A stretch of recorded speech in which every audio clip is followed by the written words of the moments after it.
পরপর হারলে এমনিতেই যে কোনো টিমের আত্মবিশ্বাস মাইনাসে চলে যায়। তার ওপর বৃহস্পতিবার ইডেনে কেকেআর যেভাবে হারল, তার হ্যাংওভার কাটিয়ে উঠতে আরও কয়েকটা ম্যাচ না লেগে যায়। একটা সময় মনে হচ্ছিল অনায়াসে জিতবে কেকেআর, কিন্তু সেখান থেকে মুকুল চৌধুরী একা হারিয়ে দিয়ে গেলেন নাইটদের। ম্যাচের পর আন্দ্রে রাসেল, অজিঙ্ক রাহানেদের দেখেই বোঝা যাচ্ছিল এই হার টিমকে কতটা বিধ্বস্ত করে দিয়েছে। আসলে এবার শুরু থেকেই নানা সমস্যার মধ্যে দিয়ে যেতে হচ্ছে টিমকে। চোট আঘাত সমস্যার ফলে প্রায় দ্বিতীয় সারির পেস অ্যাটাক নিয়ে নামতে হচ্ছে। তার মধ্যে 25.60 কোটি দিয়ে কেনা ক্যামেরন গ্রিন এখনও পর্যন্ত চূড়ান্ত ব্যর্থ। প্রথম 3টে ম্যাচে বোলিং করেননি, ব্যাটিংয়ে রান নেই।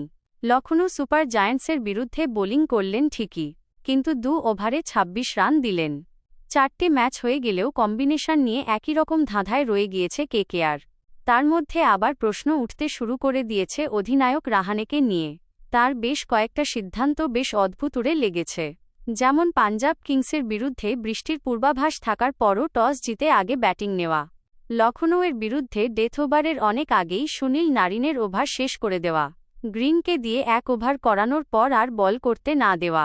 এরকম হাজারো একটা প্রশ্নের সামনে দাঁড়িয়ে রাহানে। তিনি বলেও দিয়েছেন, এ হার মেনে নেওয়া খুব কঠিন। কেকেআরের পরের ম্যাচ চেন্নাই সুপার কিংসের বিরুদ্ধে, যাদের অবস্থা এই মুহূর্তে একই রকম। টানা হারছেন ঋতুরাজ গায়কোয়াড়রা। চিপকে চেন্নাইয়ের বিরুদ্ধ থেকে ঘুরে দাঁড়ানোর স্বপ্ন দেখছেন রাহানেরা। এদিন বিকেল চার্টার্ড ফ্লাইটে কলকাতা ছাড়ল টিম। সন্ধেয় চেন্নাই পৌঁছে গিয়েছেন রাহানেরা। শোনা যাচ্ছিল, মাথিসা পাথিরানা চেন্নাইয়ে হয়তো টিমের সঙ্গে যোগ দিতে পারেন, কিন্তু এখনও সেই ব্যাপারে কোনো নিশ্চয়তা নেই। কেকেআর শিবির থেকে বলা হলো, পাথিরানা নিয়ে এখনও চূড়ান্ত কোনো আপডেট আসেনি। ফলে ধরেই নেওয়া হচ্ছে, চেন্নাইয়ের বিরুদ্ধে শ্রীলঙ্কার পেসারকে পাচ্ছে না কেকেআর। আসলে প্রথম 4টে ম্যাচে বোলারদের যা পারফরম্যান্স, সেটা আরও বেশি চিন্তা বাড়িয়ে দিচ্ছে কেকেআর সমর্থকদের।